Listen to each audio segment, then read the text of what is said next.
Teman-teman sekalian, salam jumpa kembali di channel Edukasi Investasi Saham. Pada pembahasan sebelumnya yang berjudul Pengantar Valuasi Saham, kita membahas apa itu valuasi, kemudian metode serta teknik yang digunakan. Singkatnya, kita katakan bahwa valuasi saham kita gunakan untuk mengetahui apakah harga saham sudah undervalued atau murah dan overvalued atau mahal. Jika undervalued atau murah, kita beli sahamnya, kemudian jika overvalued atau mahal, kita jual sahamnya kalau kita punya posisi. Diingatkan kembali bahwa valuasi saham bukanlah satu-satunya analisis yang kita lakukan sebelum mengambil keputusan dalam berinvestasi saham. Artinya apa? Artinya bahwa hanya karena valuasinya murah, bukan berarti kita langsung membeli sahamnya. Kita masih perlu menganalisis fundamental lainnya atau teknikal jika kita memerlukannya. Oke, melanjutkan video part 1. Kali ini kita akan membahas salah satu metode valuasi, yaitu metode relatif menggunakan teknik PBV atau Price to Book Value. Kemudian studi kasusnya nanti akan kita gunakan saham Bank Mandiri dan saham Bank BNI. Oke, sebelum menjelaskan pemahaman dasar akan Price to Book Value, saya ingin menyampaikan sesuatu hal yang berhubungan dengan PBV yang seringkali disalahpahami oleh banyak orang. Mereka berpikir bahwa ketika misalnya hasil PBV-nya di bawah 1, maka sahamnya undervalued.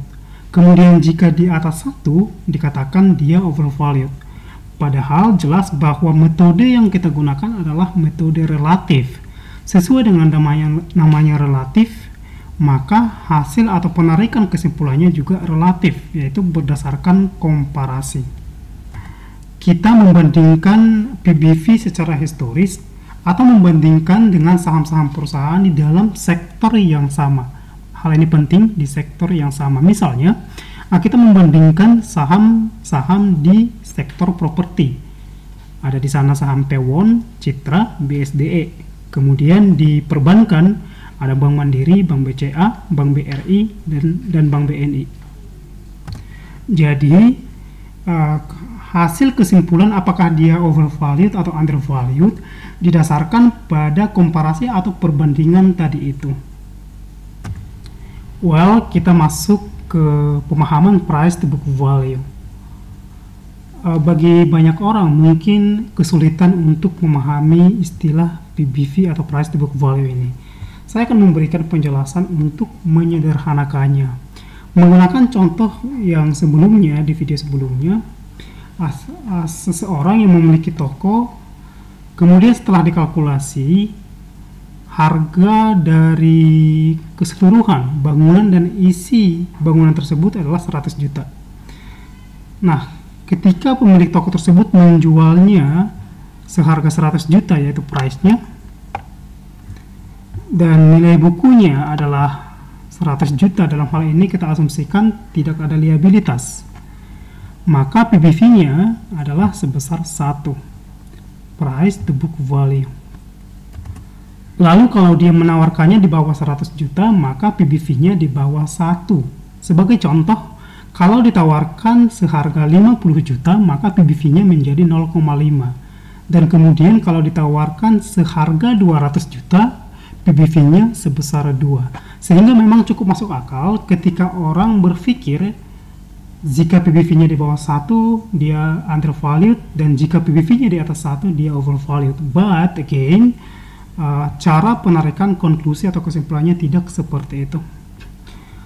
Kemudian rumus untuk Price to Book Value ini adalah harga per lembar saham dibagi dengan nilai buku per lembar saham, atau price per share dibagi book value per share.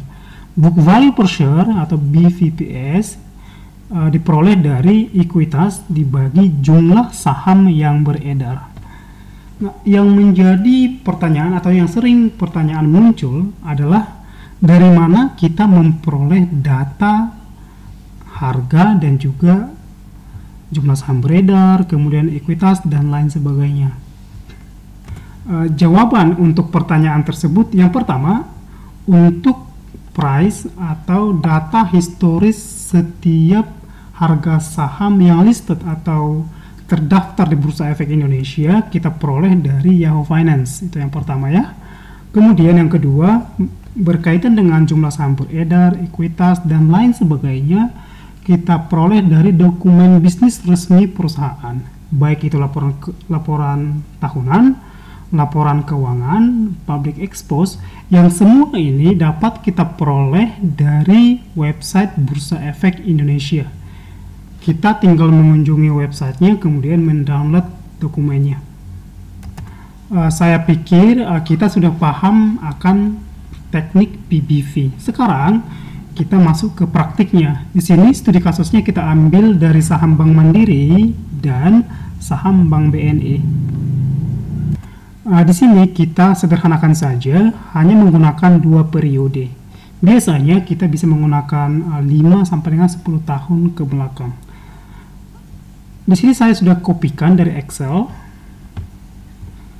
Cara menghitungnya tadi price to book value. Price to book value. Oke.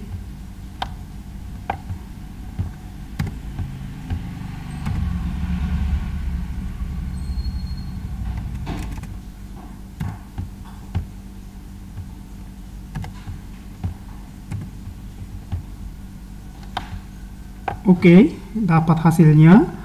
Untuk kuartal 2 2019, PBV dari Bank BNI itu 1,5.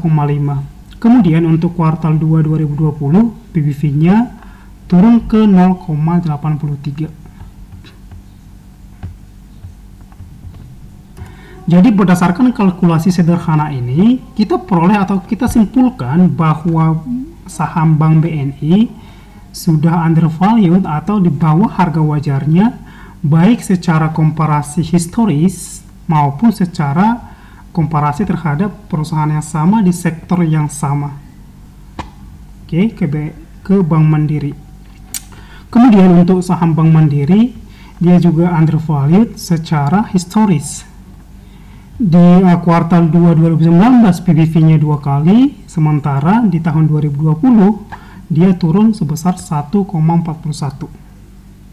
Jadi penurunan valuasi yang cukup drastis ini kita sudah sama-sama tahu ini diakibatkan oleh COVID-19.